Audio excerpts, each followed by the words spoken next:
राज्यातील पर्यटनाच्या विकासासाठी उपमुख्यमंत्री एकनाथ शिंदे यांनी मोठा पुढाकार घेतला असून त्यांच्या उपस्थितीमध्ये दरेगाव येथे महाराष्ट्राचा नवीन पर्यटनाचा विकास आराखडा तयार करण्यात आला आहे। त्यामध्ये नवीन महाबळेश्वर प्रकल्पाची देखील सखोल माहिती त्यांनी या आढावा बैठकीत जाणून घेतली आहे। त्यामुळे आगामी काळात महाराष्ट्रासह महाबळेश्वर, तापोळा, दरे त्यांच्याबरोबर इतर पर्यटन स्थळांचा विकास करण्याच्या दृष्टिकोनातून हा आढावा घेतल्याचं त्यांनी सांगितलं आहे। यावेळी राज्य शासनाच्या पर्यटन विभागाचे महत्त्वाचे अधिकारी तसेच सातारा जिल्ह्यातील जिल्हाधिकारी संतोष पाटील, पोलीस अधीक्षक समीर शेख उपस्थित होते। आपण बोलावली होती जिल्हा प्रशासन असेल किंवा या पर्यटन विकास आराखड्यामध्ये नेमक्या काय ऍक्टिव्हिटी आपण केलाय ना, आता सजेशन ऑब्जेक्शनला टाकलंय ना, नेमका काय ऍक्टिव्हिटी असणार आहे, पर्यटन कसं असणार आहे याविषयी नाही। याच्यामध्ये सगळ्यात महत्त्वाचं म्हणजे MSRDCच्या माध्यमातून आपण नवीन महाबळेश्वर डेव्हलप करतोय आणि आता महाबळेश्वरमध्ये पर्यटकांची संख्या आणि जे काही तिथे कंजेशन झालेलं आहे, त्यामुळे आता एक महाबळेश्वरमध्ये येणारे, साताऱ्यात येणारे, कासला येणारे पर्यटक, या पर्यटकांना खऱ्या अर्थाने एक नवीन पर्यटन स्थळ म्हणा, त्याला नवीन हिल स्टेशन म्हणा, याची आवश्यकता आहे या संपूर्ण भागामध्ये।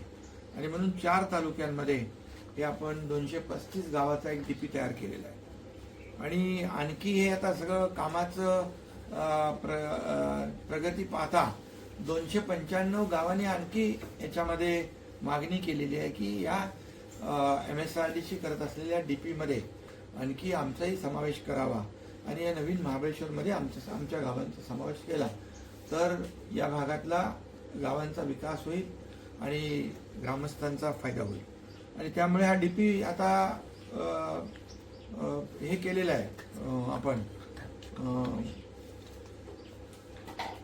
DP प्लॅन तयार केला आहे आणि तो सजेशन ऑब्जेक्शनसाठी, हरकती सूचनांसाठी लोकांसमोर आपण हे केलेलं आहे, तर सादर केला आहे। त्यामुळे आता याच्यामध्ये लोकांच्या काही सूचना येतील, हरकती येतील आणि त्यानंतर हा कंप्लीट पूर्ण होईल।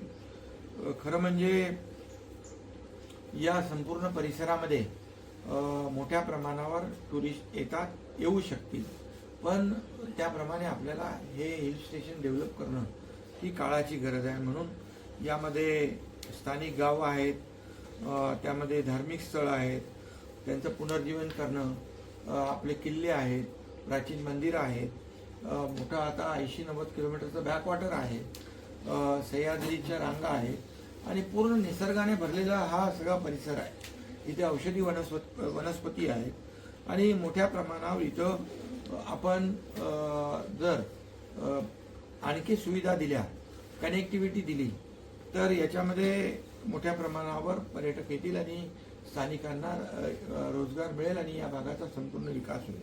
खरं म्हणजे इथं कांदाटी भागामध्ये गोल्फ कोर्स देखील होऊ शकतो, इथे रोपवेचं प्लॅनिंग आहे, फ्युनिक्युलरचं प्लॅनिंग आहे आणि त्याचबरोबर प्रतापगड पासून पाटणपर्यंत जी म्हणजे रेल्वे, ती पण रेल्वे इलेक्ट्रिकवर असेल। म्हणजे सगळ्यात याच्यामध्ये डेव्हलपमेंट करताना पर्यावरणाचा प्रामुख्याने विचार केलेला आहे।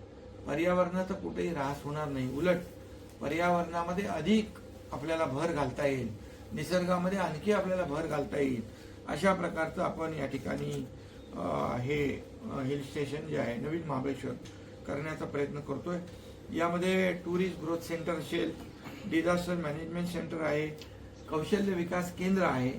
इथल्या संपूर्ण परिस्थितीला आणि पर्यावरणाला आणि निसर्गाला अनुसरून ते असणार। राजमार्गाचा विकास असेल, त्याचबरोबर घाटमाता जे रेल्वेचे मी म्हणालो ती असेल, देवराई आहेत अनेक ठिकाणी, त्याचं संवर्धन असेल आणि त्यामुळे हे सगळं जे आहे करत असताना निसर्गाचा कुठेही समतोल बिघडणार नाही अशा प्रकारचं हे पर्यटन असेल। पाण्यामध्ये वॉटर स्पोर्ट्स आता सुरू झालेत, आपण स्कुबा डायव्हिंग तिथं करतोय मुनावळ्यामध्ये।